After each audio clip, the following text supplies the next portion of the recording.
इस खबर को देखकर तो यही लग रहा है कि भैया झुकती है दुनिया, लेकिन झुकाने वाला चाहिए। तो जी हाँ दोस्तों, जिस खबर का पूरा इंडिया इंतजार कर रहा था वो खबर फाइनली सामने आ चुका है। जी हाँ, मैं बात कर रहा हूँ ट्रम्प का टैरिफ से रिलेटेड। तो फाइनली डोनाल्ड ट्रम्प ने इंडिया के ऊपर जो टैरिफ है उसने हटा दिया है। अब यहाँ पे थोड़ा सा आपको सब्र करना पड़ेगा। ट्रम्प ने कौन से सेगमेंट पर टैरिफ हटाया है ये जानना आपके लिए जरूरी है, और ट्रम्प ने जो टैरिफ हटाया है क्यों हटाया है ये भी जानना आपके लिए जरूरी है। उन सब रीजन को आज की वीडियो में डिटेल में बात करेंगे कि डोनाल्ड ट्रम्प ने इंडिया के ऊपर कौन से सेगमेंट पर टैरिफ हटाया है और क्यों हटाया है, उसके बारे में बात करेंगे।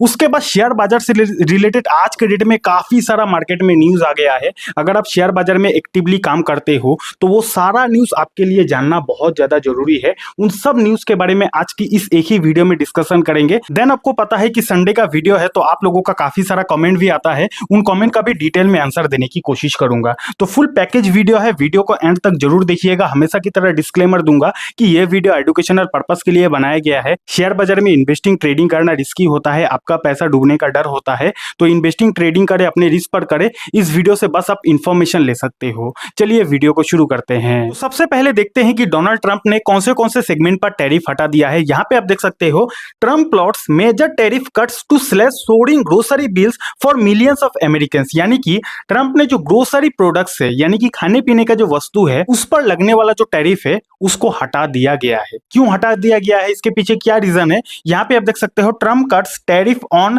ये वर्ड को मैं नहीं पढ़ सकता, बाकी आप समझदार हो। उसके बाद coffee and other foods as inflation concerns mount, यानी कि कॉफी या फिर अदर फूड वगैरह यानी कि खाने पीने का जो वस्तु है उस पर लगने वाला टैरिफ को ट्रंप ने हटा दिया है। उसके पीछे रीजन ये है कि भैया इन्फ्लेशन यानी कि महंगाई।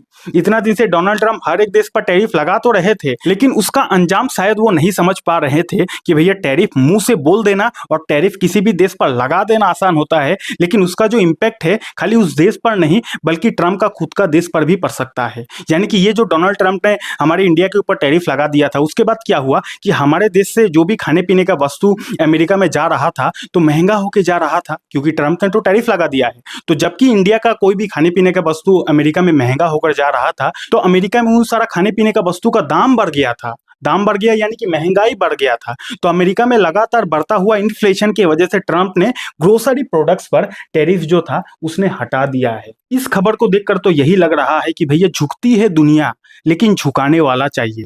डोनाल्ड ट्रंप को अब ये बात अच्छी तरीके से पता चल गया होगा कि भैया टैरिफ का कहानी बोलना आसान होता है, लेकिन प्रैक्टिकल फील्ड में देखो उनको खुद अब पछताना पड़ रहा है, और जो उन्होंने टैरिफ लगाया था उस टैरिफ को अभी के टाइम पे उनको बंद करना पड़ रहा है। पॉइंट नंबर 1, ये खबर कहीं ना कहीं मार्केट के लिए पॉजिटिव है। हाँ, यहाँ पे आपका सवाल आएगा कि सर सिर्फ फूड प्रोडक्ट पर हटाया है, लेकिन बाकी डिपार्टमेंट्स बाकी सेक्टर का क्या? तो अगर इससे उन्होंने शुरुआत कर दिया है तो आशा कर सकते हैं कि बाकी जो सेक्टर वगैरह है उस पर भी लगने वाला जो टैरिफ है हो सकता है आने वाले समय में कम कर दे। Point number 1। उसके बाद बात करते हैं, रिसेंटली मूडीज का एक रिपोर्ट आता है। मूडीज को आप जानते हो, ये अमेरिका का एक बहुत बड़ा रेटिंग एजेंसी है। यानी कि मूडीज जो है ये अलग अलग देश अलग अलग स्टॉक का रेटिंग बताता है कि ये देश आने वाले समय में कैसा कर सकता है। तो रिसेंटली मूडीज का रिपोर्ट आता है हमारे इंडिया देश को लेकर। क्या रिपोर्ट आता है यहाँ पे आप देख सकते हो, India's economy to grow at 6.5% through 2017 despite Trump tariff. यानी कि मूडीज का ऐसा मानना है कि इंडिया का जो इकोनॉमी है आने वाले समय में 6.5% से ग्रो कर सकता है। आने वाले समय में यानी कि 2027 तक 6.5% से ग्रो कर सकता है, इंक्लूडिंग ट्रम्प का टैरिफ। यानी कि ट्रम्प का टैरिफ रहने के बावजूद भी इंडिया काफी अच्छा कर सकता है, ऐसा मूडीज का कहना है। और मूडीज कहाँ का कंपनी है भैया? खुद अमेरिका का कंपनी है। खुद अमेरिका ने इंडिया के ऊपर टैरिफ लगा दिया है और वहां का ही कंपनी, वहां का ही रेटिंग एजेंसी ये रिपोर्ट निकाल रही है कि इंडिया आने वाले समय में काफी अच्छा कर सकता है, इनका इकोनॉमी अच्छा बढ़ सकता है। ट्रंप ने टैरिफ लगा दिया है, उसका असर इंडिया पर उतना नहीं पड़ेगा, ऐसा अमेरिका का खुद का रेटिंग एजेंसी का कहना है। तो कहीं ना कहीं ये सब खबर जो है मार्केट के लिए काफी ज्यादा पॉजिटिव है। ये दूसरा गुड न्यूज है। उसके बाद अगर आप देखोगे तो कुछ दिनों से अमेरिकन शेयर बाजार बुरी तरीके से टूट रहा है, और अमेरिकन शेयर बाजार के साथ साथ पूरा दुनिया का शेयर बाजार यानी कि ग्लोबल मार्केट पूरा बुरी तरीके से गिर रहा है। यहाँ पे आप देख सकते हो कि निक्के यानी कि जापान का शेयर बाजार मोटा मोटी 2% टूट गया है। उसके बाद हैंगसेंग यानी कि चाइना का शेयर बाजार मोटा मोटी 2% टूट चुका है। उसी तरह बाकी दुनिया का ग्लोबल मार्केट देखोगे तो हर एक इंडेक्स आपको लाल रंग में देखने को मिलेगा। लेकिन एक चीज अगर आप नोटिस करोगे तो आप देख पाओगे कि यहाँ पे पूरा दुनिया का शेयर बाजार तो गिरा हुआ है, लेकिन एक ऐसा मार्केट है जो मार्केट आपको ग्रीन कलर में देखने को मिल रहा है। वो मार्केट कोई और मार्केट नहीं भैया, हमारा इंडियन मार्केट है। इंडियन मार्केट को छोड़कर पूरा दुनिया का शेयर बाजार आज के डेट में गिरते ही जा रहा है, क्रैश होते जा रहा है। अब यहाँ पे आपका दो सवाल आएगा। पहला सवाल ये आएगा कि क्यों पूरा देश दुनिया का शेयर बाजार गिर रहा है। दूसरा सवाल ये आएगा कि क्यों हमारा इंडियन मार्केट नहीं गिर रहा है। तो इन दोनों सवालों का जो जवाब है अभी आपको वीडियो में आगे मिलने वाला है। उससे पहले वीडियो अच्छा लग रहा है तो वीडियो को लाइक कीजिए, कुछ मन में डाउट है नीचे कमेंट कर देना, और डीमेट अकाउंट नहीं है तो डीमेट अकाउंट का लिंक आपको डिस्क्रिप्शन पर मिल जाएगा, वहां से भी आप अपने लिए बिल्कुल फ्री में डीमेट अकाउंट खुलवा सकते हो। तो सबसे पहला सवाल क्या है कि आज के डेट में पूरा देश दुनिया का शेयर बाजार क्यों टूट रहा है। उसके पीछे रीजन ये है कि आपको पता होगा कि काफी समय से अमेरिका में शटडाउन चल रहा है। शटडाउन यानी कि अमेरिकन जो गवर्नमेंट डिपार्टमेंट से काफी समय से बंद था, लेकिन रिसेंटली अमेरिका में जो शटडाउन है वो एंड हो गया है, यानी कि अमेरिका का जो शटडाउन है वो खत्म हो गया है। यानी कि अब अमेरिका में जो गवर्नमेंट डिपार्टमेंट है वो फिर से खुल चुका है, और इसी रीजन के वजह से आज के डेट में पूरा दुनिया का शेयर बाजार गिरते जा रहा है। अब आप बोलोगे कि सर शटडाउन हटना तो अच्छी बात है, अमेरिका में अगर गवर्नमेंट डिपार्टमेंट आज के डेट में खुल गया है ये तो अच्छा खबर है, तो इसके वजह से ग्लोबल मार्केट क्यों गिर रहा है।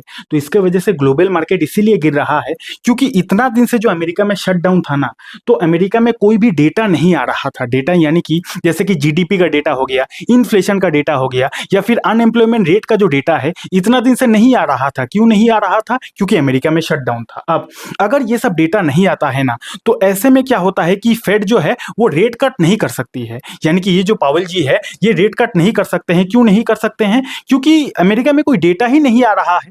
ये व्यक्ति अगर अमेरिका में रेट कट करेंगे तो कौन से डेटा को देखकर करेंगे? जीडीपी के डेटा को देखेंगे, इन्फ्लेशन का डेटा को देखेंगे, उसके बाद अनएम्प्लॉयमेंट रेट का डेटा को देखेंगे, उसके बाद ही ये व्यक्ति फैसला करेंगे कि अमेरिका में रेट कट होगा या फिर नहीं होगा।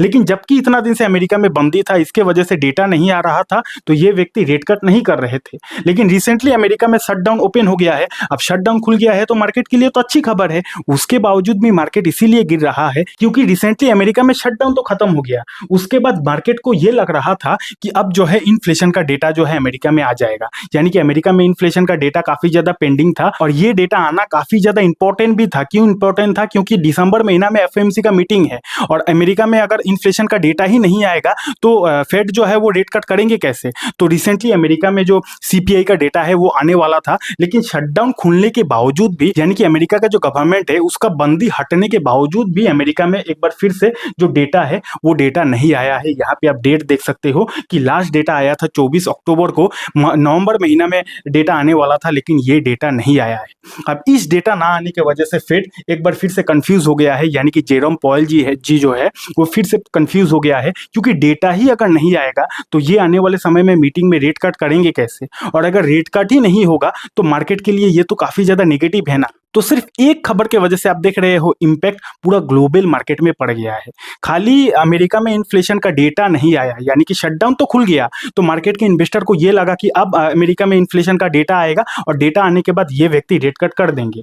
लेकिन अनफॉर्चुनेटली शटडाउन खुलने के बावजूद भी वहां पर डेटा नहीं आया। अब डेटा नहीं आया तो मार्केट में फिर से अनसर्टेनिटी बढ़ गया। अनसर्टेनिटी बढ़ गया तो सवाल इन पर उठने लगा कि आने वाले समय में ये व्यक्ति अमेरिका में रेट कट नहीं करेंगे। उसके वजह से पूरा का पूरा ग्लोबल मार्केट गिरते ही जा रहा है। तो क्यों ग्लोबल मार्केट आज के डेट में टूट रहा है, आपको रीजन पता चल गया। दूसरा सवाल क्या है कि इंडिया का बाजार कैसे टिक गया, यानी कि इंडिया का मार्केट क्यों नहीं गिर रहा है। उसके पीछे रीजन ये है कि रिसेंटली बिहार में इलेक्शन हुआ, और बिहार में किसकी सरकार बना भैया, बिहार में जबरदस्त तरीके से एनडीए जो पार्टी है उनका जीत हुआ। अब यहाँ पे शेयर मार्केट जो है ना, शेयर मार्केट कभी भी बीजेपी या फिर कांग्रेस को सपोर्ट नहीं करता है। ध्यान से समझना।